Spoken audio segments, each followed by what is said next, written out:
Welcome back to Transport Fever 3 First Look. Today we're diving into core traffic systems and infrastructure construction tools, and there's a lot of ground to cover. Realistic traffic flow is critical to your game world feeling authentic, so we've made the world traffic smarter. Cars will change lanes or overtake the heavy hauler that is clogging up traffic if it helps them get to their destination faster. Smarter traffic needs better roads, so we've overhauled the road construction tools to be easier to work with and more flexible, while offering you more control over how your road network handles traffic. Creating road junctions that intersect at any angle is now simple, allowing you to create either incredibly realistic or entirely dangerous intersections depending on your goals. You also have new options for controlling the paths the traffic will follow in the form of full lane controls. Demolishing roads as you make new plans or upgrade your network will now restore the natural environment, reintroducing trees and terrain. Public transport is also significantly upgraded as new catchment areas are easier to read and readily expandable. Every station in the game is modular, and specialist add-on buildings are available to not only extend their reach, but also increase passenger comfort or increase station capacity. This makes passengers happier, and happy passengers are crucial to making towns a desirable place to live. Obviously, cargo specialisation was covered in depth in the last video, so we won't cover it again here. Rail construction has also evolved with 3 distinct track types rated by speed. The faster the track, the greater the pollution and higher the maintenance cost. There's no such thing as the best track choice anymore. Now you'll want to use the right track for each service. New signalling and route options also help out here, as you can choose which lines get priority in busy areas. No more waiting for your massive freight train to pass through while your express sits at a red signal, with the passengers becoming increasingly irate. Towns are your main focal point in Transport Fever 3. Keeping populations happy and well supplied keeps them growing. The fight to reduce road traffic gets a big boost with massively upgraded tram tools.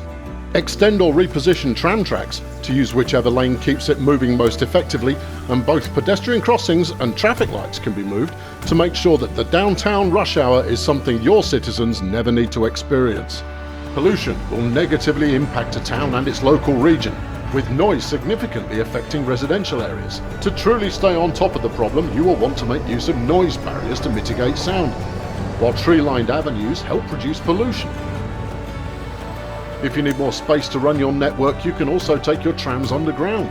Building below your town using the new underground construction mode helps eliminate noise and pollution while providing excellent passenger capacity. It is an expensive option, but can have a profound impact on commuter times and overall satisfaction. Trams are now also able to operate as light rail, running independently of roads and connecting to traditional rail, allowing you to integrate hybrid services simply. Keeping all these services running efficiently requires maintenance, and we've overhauled the way this is conducted and the impact it has on your fleet. Any vehicle that is not adequately maintained will see its top speed, power, comfort rating, noise and pollution get worse. The good news is that we have 2 solutions: depots and maintenance buildings. Depots have limited capacity for vehicle maintenance, only able to handle a few vehicles simultaneously. As your reach and size of your fleet expands, dedicated maintenance buildings are the way to go, having a far larger catchment area and capacity. They will help you keep your vehicles in top condition. Planning out your routes more effectively is important to ensure that every vehicle receives enough maintenance, but we make this a little easier to handle with upgrades to the waypointing system, enabling you to take your surface vehicles off their most direct route in order to ensure they are well maintained. Aircraft aren't left out either, as you now have control over the path they will follow on every flight. This can be used to divert planes away from residential areas to avoid noise. You may master a profitable economy quickly in Transport Fever 3, but that's only half the challenge. Provide an excellent service to each town to keep growth positive, but don't introduce too much pollution. Keep passenger wait times down to please the population, but watch out for excessive noise. Having a positive bank balance will help resolve these problems, but serving towns well will take more than money alone. And town development ultimately drives the success of your transport company. And that's a topic to cover in another video.